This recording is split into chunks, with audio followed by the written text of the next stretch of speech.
বৈচিত্ৰতাৰ প্ৰয়োজনীয়তা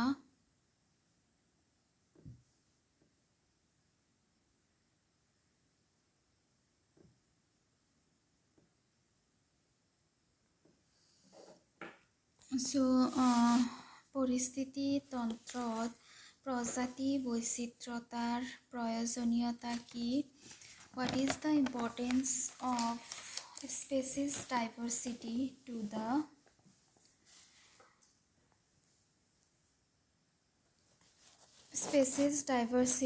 the ecosystem? এটা সমুদায়ত থকা প্ৰজাতিৰ সংখ্যা পৰিস্থিতিতন্ত্ৰৰ ক্ৰিয়াৰ বাবে প্ৰয়োজনীয়।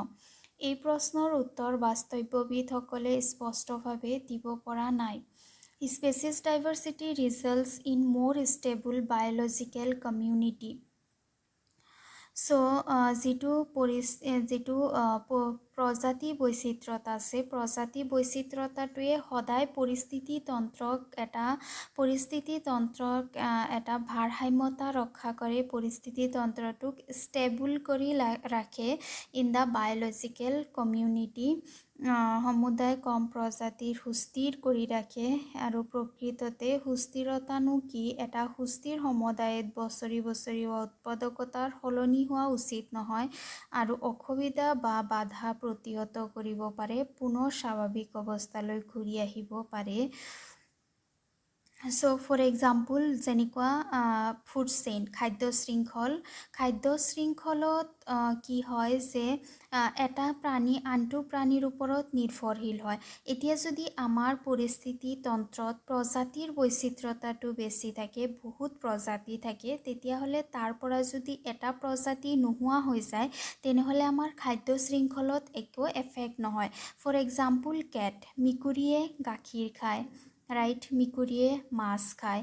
এতিয়া যদি মাছৰ প্ৰজাতিটো নোহোৱা হৈ যায়, তেতিয়াও মেকুৰীটোত বৰ বেছি ইফেক্ট নহয়, প্ৰভাৱ নপৰে, কাৰণ মেকুৰীৰ খাবলগীয়া বেলেগ বস্তু আছে, যেনেকুৱা গাখীৰ আছে। More items make ecosystem stable. যিমানে আমাৰ পৰিস্থিতিতন্ত্ৰত যিমানে বস্তু বেছি থাকিব, সিমানে আমাৰ পৰিস্থিতিতন্ত্ৰটোক সুস্থিৰ কৰি ৰাখিব। Increase diversity result in increase productivity. যিমানে আমাৰ পৰিস্থিতিতন্ত্ৰৰ যিটো প্ৰজাতিৰ বৈচিত্ৰতাটো যিমান বাঢ়িব, সিমানে আমাৰ উৎপাদন বেছি হ'ব।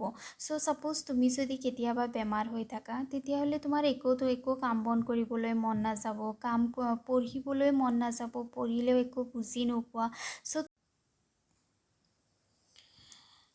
Hello' everyone, welcome to learn with Yasmin. আজি ভিডিঅ'ত আমি আলোচনা কৰিম ক্লাছ 12 বায়'লজিৰ চেপ্টাৰ 15 জৈৱ বৈচিত্ৰতা আৰু ইয়াৰ সংৰক্ষণ।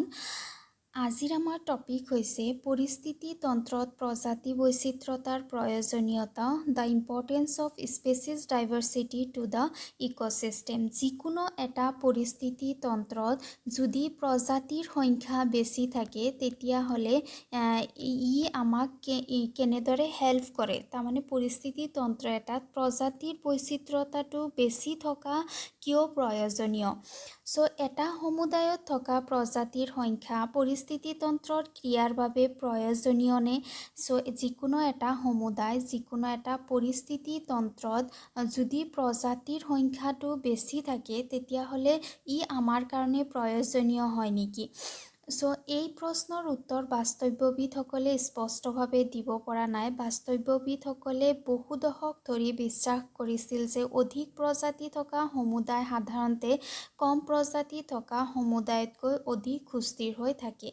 বাস্তৱবিদসকলে যদিও ৰিয়েল বা একজেক্ট যিটো এনচাৰ সেইটো দিব পৰা নাই, তথাপি তেওঁলোকে কৈছে যে যদি কোনোবা এটা পৰিস্থিতিতন্ত্ৰত প্ৰজাতিৰ সংখ্যা বেছি থাকে, তেতিয়াহ'লে ই কম প্ৰজাতি থকা পৰিস্থিতিতন্ত্ৰতকৈ বেছি সুস্থিৰ হয়। কেনেকৈ সুস্থিৰ হয়? যে যেতিয়াই কোনো এখন ঠাইত প্ৰজাতিৰ বৈচিত্ৰতাটো বেছি হয়।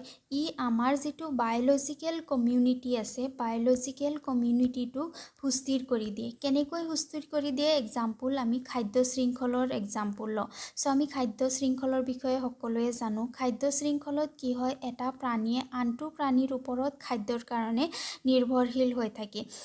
চ' এনেকুৱা ধৰণৰ চেইন ছিষ্টেম, এটা প্ৰাণী আনটো প্ৰাণীৰ ওপৰত খাদ্যৰ বাবে নিৰ্ভৰশীল হৈ থাকে। এতিয়া যদি ইয়াৰে পৰা এটা প্ৰাণী যদি নোহোৱা হৈ যায়, এটা প্ৰজাতি যদি নোহোৱা হৈ যায়, তেনেহ'লে ই গোটেই খাদ্য শৃংখলটোকে কি কৰিব পাৰে, প্ৰভাৱ পেলাব পাৰে। চ' এক্সাম্পল এটা লোৱা, যেনেকুৱা মেকুৰীয়ে কি খায়? মেকুৰীয়ে গাখীৰ খায়, ৰাইট? মেকুৰীয়ে গাখীৰ খাব পাৰে। মেকুৰীয়ে ননভেজ খায়, যেনেকুৱা মাছ খায়। এতিয়া যদি আমাৰ পৰিস্থিতি তন্ত্ৰৰ পৰা যদি মাছটো নোহোৱা হৈ যায়, আমাৰ খাদ্য শৃংখলৰ পৰা যদি মাছটো নোহোৱা হৈ যায়, তথাপিও মেকুৰীৰ বিশেষ একো প্ৰভাৱ নপৰে, কাৰণ মেকুৰীৰ খাবলৈ গাখীৰ আছেই। চ' পৰিস্থিতি তন্ত্ৰত যিমান বেছি আইটেম থাকিব, যিমান বেছি প্ৰজাতি থাকিব, সিমানেই ই পৰিস্থিতি তন্ত্ৰটোক সুস্থিৰ কৰি ৰাখে। তাৰ পৰা যদি এটা দুটা প্ৰজাতি নোহোৱাও হৈ যায়, তথাপি খাদ্য শৃংখল, খাদ্যজাল এইবোৰত বিশেষ প্ৰভাৱ পেলাব নোৱাৰে। প্ৰকৃততে জৈৱ সমুদায়ৰ সুস্থিৰতানো কি? এটা সুস্থিৰ সমুদায়ত বছৰি হোৱা উৎপাদকতা অধিক সলনি হোৱাত উচিত হয়নে? ই সময়ে সময়ে হোৱা অসুবিধা প্ৰাকৃতিক বা মানুহৰ দ্বাৰা বা বাধা প্ৰতিহত কৰিব পাৰে আৰু পুনৰ স্বাভাৱিক অৱস্থালৈ ঘূৰি আহিব পাৰে, আৰু বিদেশী প্ৰজাতিৰ প্ৰৱেশত বাধা দিব পাৰে। চ' যেতিয়া কোনো এটা ঠাইত, কোনো এটা পৰিস্থিতি তন্ত্ৰত প্ৰজাতিৰ বৈচিত্ৰতা বেছি থাকিব, তেতিয়া ই কি কৰিব? ই পৰিস্থিতি তন্ত্ৰৰ উৎপাদন ক্ষমতাটো বেছি কৰিব। যিমান প্ৰজাতিৰ পৰিমাণ বেছি আছে, সিমানেই ই উৎপাদন বেছি দিব পাৰিব। ছাপ'জ যদি তুমি কোনোবা এদিনাখন যদি বেমাৰ থাকিলে, সেইদিনাখন তুমি একো ধৰণৰ কাম কৰিব নোৱাৰা, তুমি পঢ়িবলৈ মন নাযায়, যদিও কিবা পঢ়িছা, বুজি পোৱা নাই, হয়নে? ঠিক তেনেদৰে পৰিস্থিতি তন্ত্ৰটো যেতিয়া সুস্থিৰ থাকিব, যেতিয়া সুস্থ থাকিব, তেতিয়া ই উৎপাদন ক্ষমতাটো বেছি দিব পাৰিব, উৎপাদন ক্ষমতাটো বেছি হ'ব, আৰু ই কি কৰিব পাৰিব? প্ৰডাক্টিভিটি, তাৰমানে উৎপাদন ক্ষমতাটো বঢ়াব পাৰিব, কাৰণ ই সুস্থিৰ হয়।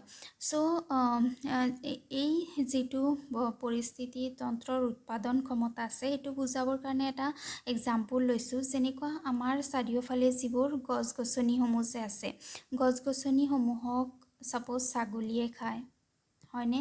ছাগলীক বাঘে খায়, আৰু যেতিয়া বাঘটো মৰি যায়, বাঘটোক ডিকম্প'জ কৰে কিছুমান মাইক্ৰ' অৰ্গেনিজমে, কিছুমান অণুজীৱে। এতিয়া যদি মাজৰ পৰা যদি বাঘটো নোহোৱা হৈ যায়, বাঘটো যদি মৰি যায়, তেতিয়াহ'লে কি হ'ব? যে এই ছাগলীৰ সংখ্যা বহুত বেছি বাঢ়ি যাব, আৰু গছ গছনিৰ সংখ্যা কমি আহিব। ছাগলী ইমান বাঢ়ি যাব যে ছাগলীৰ খাদ্যৰ অভাৱ হ'বলৈ ধৰিব।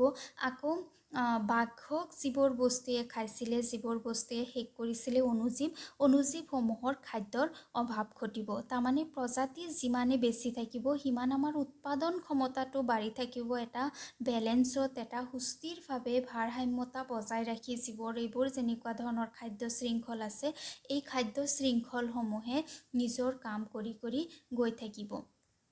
আমি নেজানো এইবিলাক কেনেকৈ সমুদায়ত প্ৰজাতিৰ প্ৰচুৰতাৰ লগত জড়িত হৈ আছে, কিন্তু ডেভিড টেলমেনৰ ঘৰৰ বাহিৰে ভূমিখণ্ডৰ ওপৰত দীৰ্ঘ সময়ৰ বাবে কৰা পৰিস্থিতি তন্ত্ৰই পৰীক্ষাৰ ইয়াৰ কিছু উত্তৰ দিছে। চ' এই যিবোৰ পৰিস্থিতি তন্ত্ৰসমূহে যে এটাই আনটোৰ ওপৰত নিৰ্ভৰ কৰে, ইহঁতৰ উৎপাদন ক্ষমতা বা বেছি বৈচিত্ৰতাই সুস্থিৰ কৰে।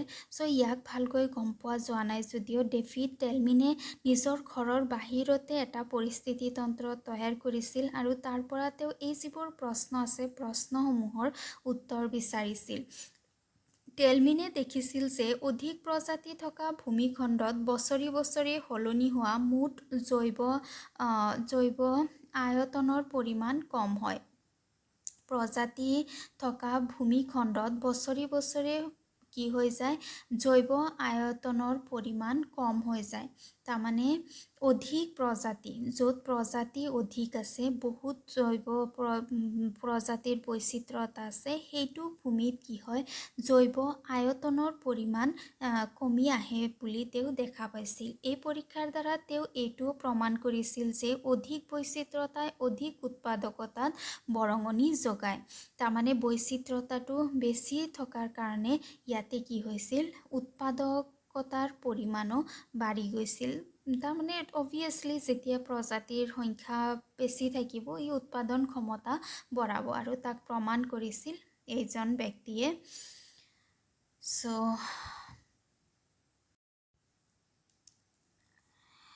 প্ৰজাতিৰ প্ৰচুৰতাই কেনেকৈ পৰিস্থিতিতন্ত্ৰ ভালে ৰখাত অৰিহণা যোগায়, এইটো আমি এতিয়াও সম্পূৰ্ণকৈ জানিব পৰা নাই।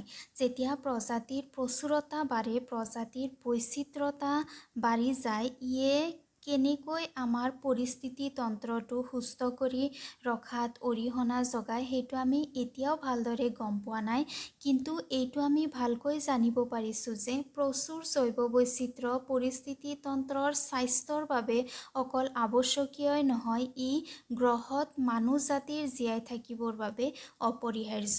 কিন্তু প্ৰচুৰ জৈৱ বৈচিত্ৰ্যতা পৰিস্থিতিতন্ত্ৰত থাকিলে আমাৰ স্বাস্থ্য ভাল থাকে, আৰু ই গ্ৰহত মানুহ জাতিৰ জীয়াই থাকিবৰ কাৰণে অপৰিহাৰ্য। কাৰণ মানুহে পৰিস্থিতিতন্ত্ৰৰ যিবোৰ বস্তু আছে, গছ গছনি, তাৰপিছত প্ৰাণীসমূহ, তাৰ ওপৰত বিশেষভাৱে নিৰ্ভৰশীল। গতিকে মানুহ জীয়াই থকাৰ কাৰণে প্ৰজাতিৰ বৈচিত্ৰ্যতা, জৈৱ বৈচিত্ৰ্যতা অত্যন্ত প্ৰয়োজনীয়। আমি এতিয়া বিপদজনক হাৰত প্ৰজাতি হেৰুৱাবলৈ ধৰিছোঁ। কোনোবাই প্ৰশ্ন কৰিব পাৰে, কিছু প্ৰজাতিৰ বিলুপ্ত হ'লে আমাৰ চিন্তাৰ কাৰণ কি? আজিকালি কি হৈছে যে বাসস্থানৰ অভাৱত, খাদ্যৰ অভাৱত, মানুহৰ জনসংখ্যা বৃদ্ধিৰ কাৰণে এই বিভিন্ন ধৰণৰ প্ৰজাতিসমূহ লাহে লাহে কমি আহিছে, হেৰুৱাবলৈ ধৰিছে। এই প্ৰজাতিসমূহ বিলুপ্ত হ'লে আমাৰ কি অসুবিধা হ'ব পাৰে? এটা প্ৰজাতিৰ বাট বেং একেবাৰে নোহোৱা হ'লে পশ্চিম ঘাট পৰ্বতৰ পৰিস্থিতিতন্ত্ৰত কম ক্ৰিয়াশীল হ'ব নেকি? যদি পৃথিৱীত 20,000 প্ৰজাতিৰ পৰুৱাৰ সলনি 15,000 প্ৰজাতিৰ পৰুৱা থাকে, তেতিয়া ই আমাৰ জীৱন প্ৰণালীক কেনেকৈ প্ৰভাৱিত কৰিব? এইবোৰ প্ৰজাতি, বিভিন্ন ধৰণৰ প্ৰজাতিসমূহ যদি কমি যায় বা বাঢ়ে, তেতিয়াহ'লে ই আমাৰ জীৱন ধাৰণাত, আমাৰ জীৱনত কেনেদৰে প্ৰভাৱ পেলাব পাৰে, সেইবোৰ হৈছে কিছুমান প্ৰশ্ন পৰিস্থিতিতন্ত্ৰ আৰু প্ৰজাতিৰ বৈচিত্ৰ্যতাৰ লগত ৰিলেটেড। যিবোৰ প্ৰশ্ন এতিয়ালৈকেও সম্পূৰ্ণকৈ জানিব পৰা যোৱা নাই উত্তৰসমূহ। এই যিবোৰ প্ৰশ্ন আছে, প্ৰশ্নসমূহৰ কোনো পোনপটীয়া উত্তৰ নাই, সৰল প্ৰশ্নৰ কোনো পোনপটীয়া উত্তৰ নাই। কিন্তু ষ্টেনফৰ্ডৰ বাস্তৱবিদ পল আৰ্লিকৰৰ প্ৰকল্প ৰিবেট পপাৰ প্ৰকল্পৰ লগত সাদৃশ্যৰ দ্বাৰা এই প্ৰশ্নসমূহৰ সঠিক ধাৰণা পাব পাৰি। এতিয়া ৰিভেন শব্দটোৰ মানে হৈছে কি? ৰিভেন মানে হৈছে বোল্ট, যিবোৰ শলখা থাকে, স্ক্ৰু টাইপ যিবোৰ বস্তু থাকে। আৰু পপাৰ মানে হৈছে কি? টু টেক এৱে, তাৰমানে আঁতৰাই দিয়া, শলখা আঁতৰাই দিয়া, হাইপথেচিছ, শলখা আঁতৰাই দিয়া মতবাদ, ৰিভেন পপাৰ হাইপথেচিছ। এই যিবোৰ প্ৰশ্ন আছে, যিবোৰ প্ৰশ্ন আমি আগৰ পেৰেগ্ৰাফত চালোঁ, সেই প্ৰশ্নসমূহৰ এটা ধাৰণা দিছে। এই হাইপথেচিছ মতে কি হয় যে এখন এৰোপ্লেনৰ সাদৃশ্যৰ দ্বাৰা এই প্ৰশ্নসমূহৰ সঠিক ধাৰণা, এৰোপ্লেন পৰিস্থিতিতন্ত্ৰৰ সকলো অংশ কেইবা হাজাৰো শলখাৰ দ্বাৰা জোৰা লগাই থোৱা আছে।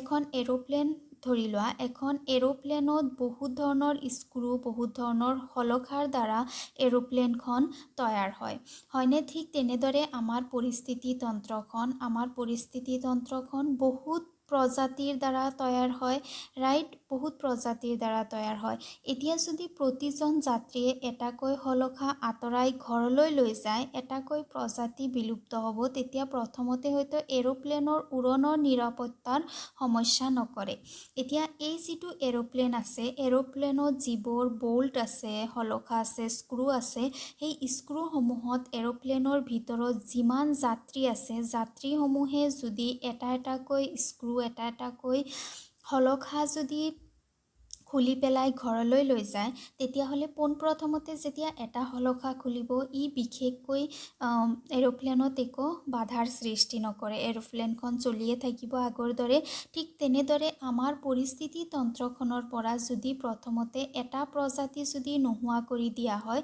তেতিয়াহ'লে ই পৰিস্থিতি তন্ত্ৰক বিশেষ ক্ষতি নকৰে যেনেকুৱা মেকুৰীৰ ক্ষেত্ৰত আমি চাইছিলোঁ মেকুৰীৰ যদি মাছৰ প্ৰজাতি নোহোৱা হৈ যায় মেকুৰীয়ে গাখীৰ খায়ো জীয়াই থাকিব পাৰিব চ' সেই পৰিস্থিতি তন্ত্ৰৰ এটা প্ৰজাতি যদি নোহোৱা হৈ যায় ই বিশেষ একো অসুবিধাৰ সৃষ্টি নকৰে পৰিস্থিতি তন্ত্ৰ ঠিকমতেই চলি থাকিব হয়নে পৰিস্থিতি তন্ত্ৰটো একেদৰে খাদ্য শৃংখল খাদ্যজাল এইবোৰ চলি থাকিব কিন্তু অধিক বেছি শলখা নাইকিয়া হ'লে পাছলৈ এৰোপ্লেনখন একেবাৰে দুৰ্বল হৈ উৰিব নোৱাৰা হ'ব চ' এৰোপ্লেনৰ যাত্ৰীসমূহে এটা এটাকৈ যেতিয়া বহুত বেছি শলখা বল্টসমূহ আঁতৰাই দিব তেতিয়া এৰোপ্লেনটো লাহে লাহে দুৰ্বল হৈ পৰিব তাৰোপৰি কোনডাল শলখা আঁতৰোৱা হৈছে সেইটোও গুৰুত্বপূৰ্ণ কথা হয়নে শলখাসমূহৰ পৰা কোনটো শলখা আঁতৰোৱা হৈছে পৰিস্থিতি তন্ত্ৰৰ পৰা কোনটো প্ৰজাতি আঁতৰা হৈছে সেইটো এটা ইম্পৰ্টেণ্ট কথা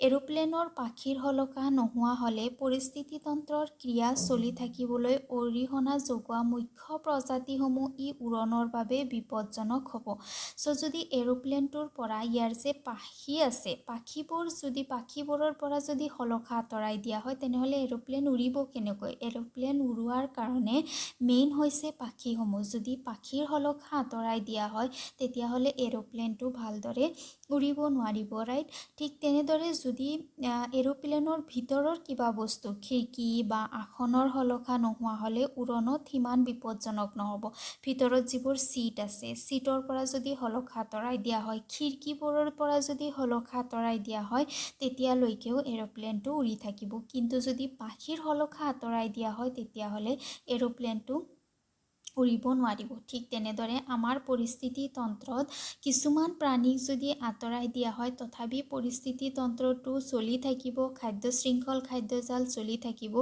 কিন্তু কিছুমান দৰকাৰী প্ৰাণী যদি আঁতৰাই দিয়া হয় তেতিয়াহ'লে পৰিস্থিতি তন্ত্ৰটো আৰু আগৰ দৰে চলি থাকিব নোৱাৰে চ' সেইটোৱে হৈছে ৰিভেন পপাৰ হাইপথেচিছ তাৰমানে বোল্ট আঁতৰোৱা মতবাদত আমি দেখা পালোঁ যে এৰোপ্লেন এখনৰ যেনেদৰে এটা এটাকৈ যদি আমি শলখা আঁতৰাই দিওঁ যেনেদৰে এৰোপ্লেনটো অৱশেষত দুৰ্বল হৈ চলিব নোৱাৰা হ'ব তেনেদৰে আমাৰ পৰিস্থিতি তন্ত্ৰৰ পৰাও যদি আমি এনেকৈ প্ৰজাতিসমূহ যদি নোহোৱা হৈ গৈ থাকে তেতিয়াহ'লে এটা সময়ত আমাৰ পৰিস্থিতি তন্ত্ৰটো আগৰ দৰে চলিব নোৱাৰা হ'ব চ' আজি ভিডিঅ'ত ইমানখিনিয়ে ভাল লাগিলে লাইক কৰিবা আৰু চেনেল ছাবস্ক্ৰাইব কৰিবা থেংক ইউ